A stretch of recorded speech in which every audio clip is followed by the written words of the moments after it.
Greetings everyone and welcome to the Epic Truth channel. So glad to have you here. Today we're going to do a presentation on the United States Pluto Return. And it's going to be a two-part presentation, so be sure and watch part 2 as well. And we're going to do the Pluto Return, but we're also going to do a lot of the positive aspects of Pluto, which a lot of people don't cover. They just cover, well, you know, here's some negative things that could happen. We're going to do, we're going to look at all sides of it, but we're going to also give you the positive side and how you can use that positive side in your own life as well. So let's get started with the United States Pluto Return. Okay, so what we're going to be using is scientific astrology. And if you don't know what that is, please go back and look at video number 1, scientific astrology. And I go into great detail of what makes that so different and unique from other types of analysis in astrology. So without further ado, let's get started with the U.S. Pluto return. Okay, so the first thing let's take a look at is what are kind of the key attributes or traits of Pluto when you're looking at an astrology chart. So some of the more traditional things, Pluto's known for breaking things down and then rebuilding them. It's the planet of transformation, of evolution. So it can bring crisis and elimination, especially in the very beginning part of it. And then it brings more like rejuvenation and transformation towards the end of a Pluto transit. And so, restrictions, boundaries, power, conflict, they go with that, of course, especially in the first part of the transit. And it also rules sex, birth, death, inheritance, secrets, other people's money. In the negative aspect, it can be destructive, controlling, revenge, hate, obsession. I'm just reading the words there. And it does rule viruses, although I want to make the point that we're looking at the U.S. Pluto return. So that's a Pluto conjunct Pluto transit. And that is not the same transit as the pandemic. When you think of viruses, you go, oh, well, this is about the pandemic. No, that transit was Saturn conjunct Pluto. And that happened in 2020, right along with the pandemic. So we're not going to be covering that here. That's actually not part of this transit. Things that are buried is also ruled by Pluto. So mining, gold, oil, nuclear materials, and also strategic planning. People don't think of it that way, but Pluto is really, really good for strategic planning because it makes you go back and review and get rid of the old things and plan for the new. So that's what Pluto is all about. Okay, so the planetary cycle of Pluto is 248 years. That means it takes that long for it to orbit around the sun and come back to its original birth position. So we have that demonstrated here in the diagram. Pluto is 248-year cycle. And if this is the birth position or return position, it's gone through a square, a trine, a opposition, a second trine, a second square to itself, and now it's coming back to its return position. So that's what we're doing at looking at this transit in this presentation. Okay, so we're looking at the United States, so we're not looking at a person's return chart, we're looking at a country's return chart. And all countries have a Pluto return every 248 years. And roughly we're going to be looking at about plus or minus 4 degrees. So it's going to be several years before and several years after the exact transit, because Pluto moves slowly. So it takes several years for it to complete its transit. The specific characteristics, we'll be looking at that as well. And what we're going to start out with is we're going to look at the Pluto Returns of Rome. And I picked Rome because it was a long-standing country.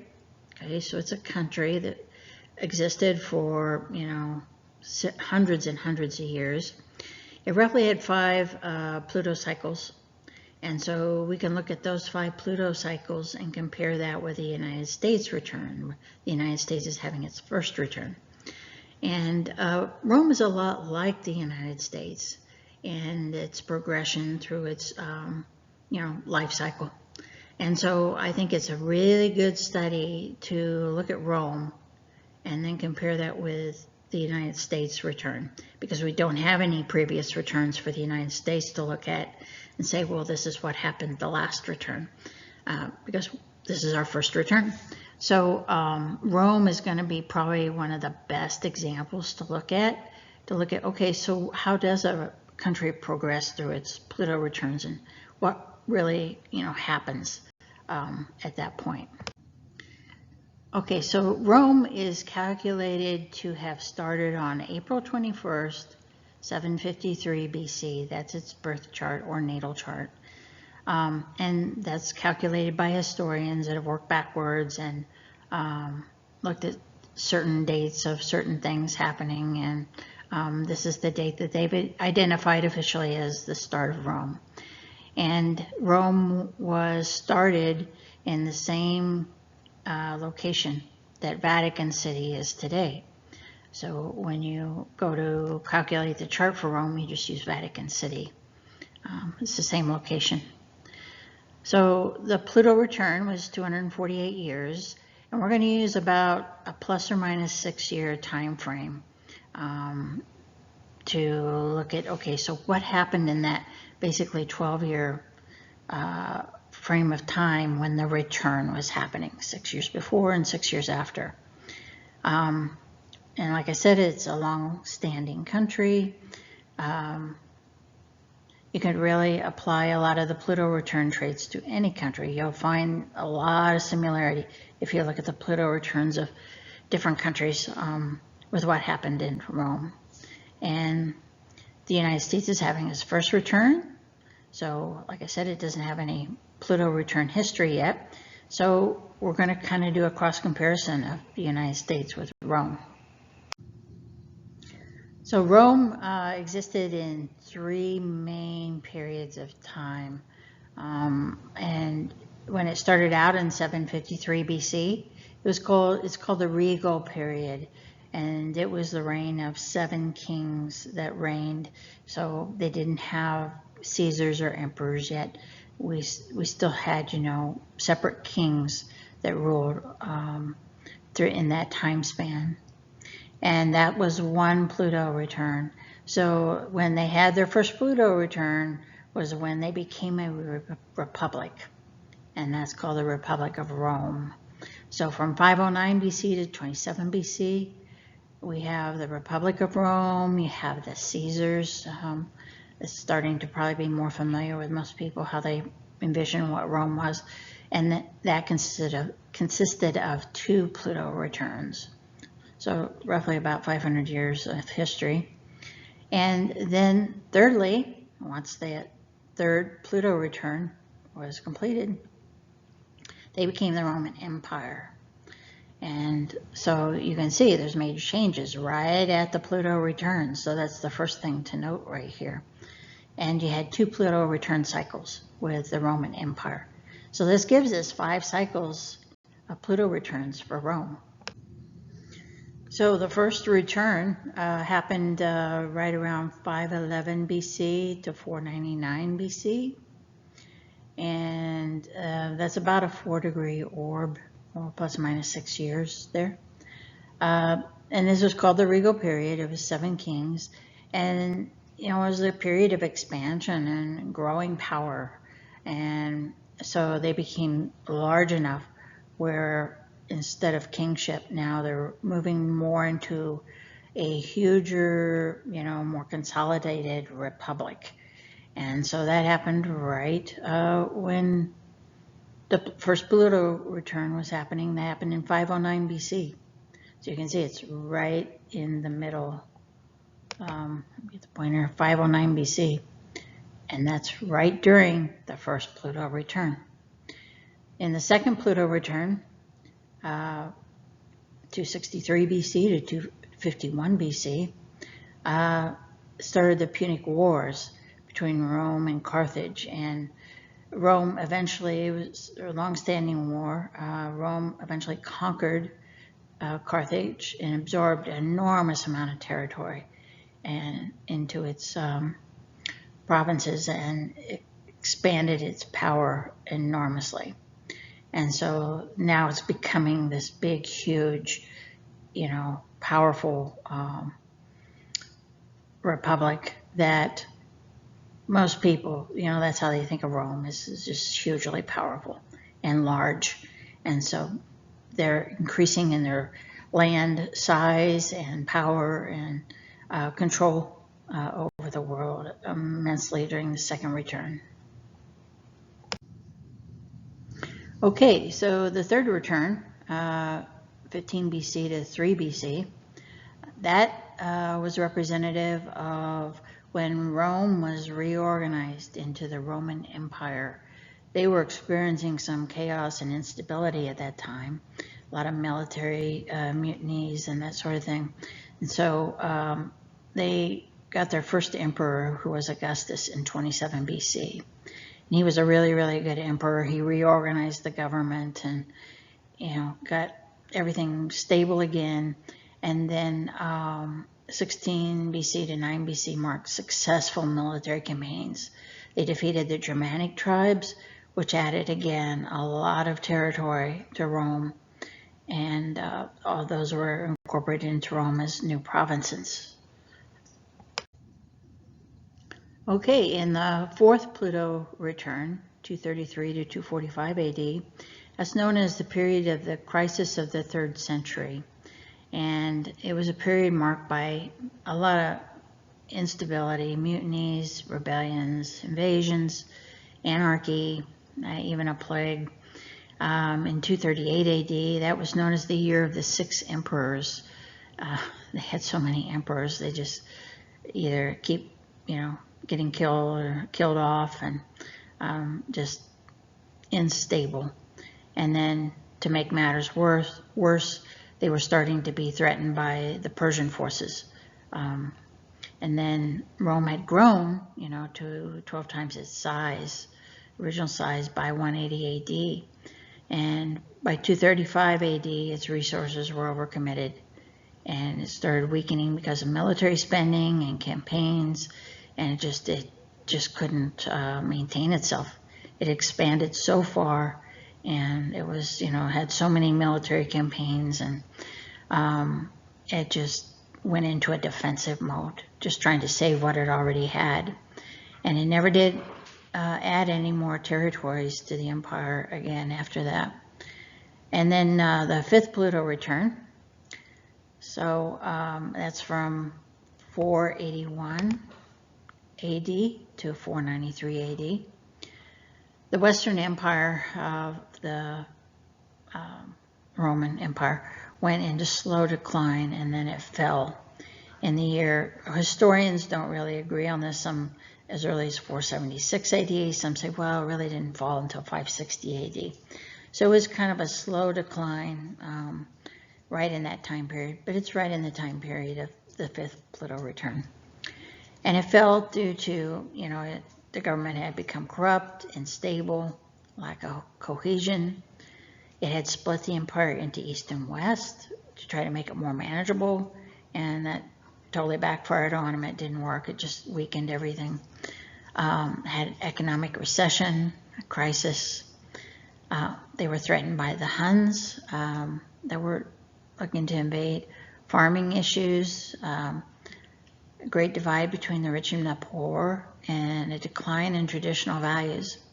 So that might kind of ring a bell of some things that are going on very similar in the United States right now.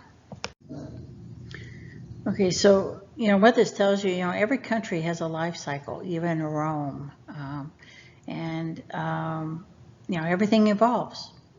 Whether it's plants, animals, humans. Well, countries are just they have a life cycle too, just like plants, animals, and humans. They go through a birth, a maturity phase. They peak. They have a declining phase, and then then they fall. And you can see that in the first, second, and third phases of Rome. They were building phases, and they reached, peak during that third return, and that was their maturity peak. And then in the fourth return cycle, they didn't fall, but they were weakening. They were having issues and just couldn't they had a hard time managing their empire. And then in the fifth cycle, at the end of that, they just fell. They just couldn't maintain it anymore because of just more and more problems and issues that the country was having. So it's really important to understand that as a country enters its later adulthood, it does go through kind of a midlife crisis, just like people do. And, it starts its slow decline. So, countries, they typically have things like military mutinies and rebellions, invasions, anarchy, disease. It just starts to decline. And then, that was obviously characteristic of the fourth Pluto return for Rome. And then in the last part, they just start losing the cohesion of the country, and corruption and instability sets in, economic crisis, decline in values and morality, and then it falls. This is what happened in the fifth Pluto cycle.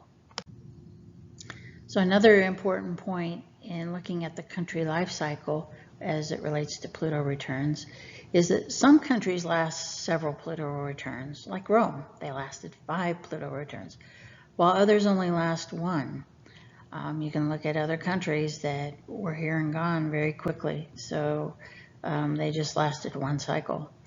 Just like humans, countries have different lifespans, based on what actions they took, on what their destiny is.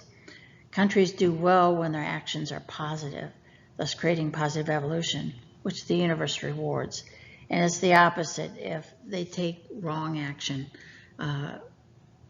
countries then start a rapid decline, and then they collapse. So, people kind of don't understand that on the front end, it depends on the actions of the countries. Even a country can be in a declining phase, one phase, but if they get control of the issues, and you see that in Rome's history, that they did have some rough periods there, but they managed to come back from that and come back strong. And so they continued on. So, you can have ups and downs and still continue on. But when it becomes negative and it just stays negative for a certain amount of time and through enough events, then it, is most likely going to fall. Okay, so the last slide for part 1 of this presentation on the United States Pluto return is that the United States is a lot like Rome. It's powerful, militaristic, expansive, and it has the world's financial reserve currency, which is exactly the way Rome was. Now, Rome lasted for 5 Pluto returns, and the United States is just going through its first Pluto return. It'll actually be exact in 2024. And so in part 2, we're going to now look at the United States and make some comparisons, look at its return, cycle, its lifespan, and make a forecast from 2022 through 2027, which is about a plus or minus 4-degree orb that I've given it. So anyway, I hope you stay tuned for part 2, and hope to see you there. Thank you.